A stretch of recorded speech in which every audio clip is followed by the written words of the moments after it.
بسم اللہ الرحمن الرحیم۔ السلام علیکم۔ ہر روز نئی ویڈیو کے لیے چینل کو سبسکرائب کر لیں اور ساتھ لگے ہوئے بیل آئیکن کو دبا کر آل کی آپشن کو سلیکٹ کریں تاکہ ہر نئی ویڈیو کی اپڈیٹ آپ کو ملتی رہے۔ حضرت عمر رضی اللہ تعالیٰ عنہ کے دور خلافت میں سارے شہر میں آگ لگ گئی۔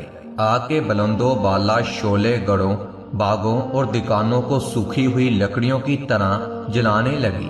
آگ اس قدر تیزی سے بھڑک رہی تھی کہ اس کے شعلے اونچے اونچے درختوں پر بنے پرندوں کے گھونسلوں کو بھی جلا رہی تھی۔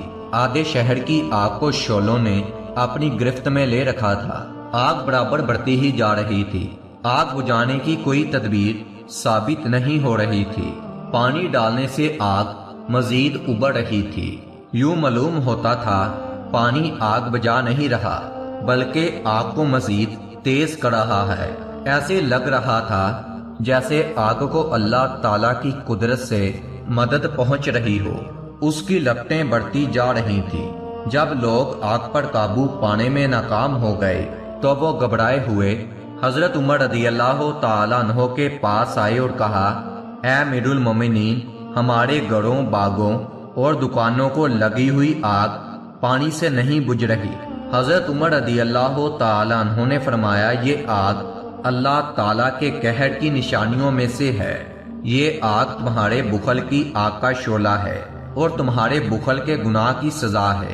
تم لوگ آگ پر پانی ڈالنا چھوڑ دو اور غریبوں اور حاجت مندوں میں روٹیاں تقسیم کرو اور آئندہ کے لیے بخل سے توبہ کرو۔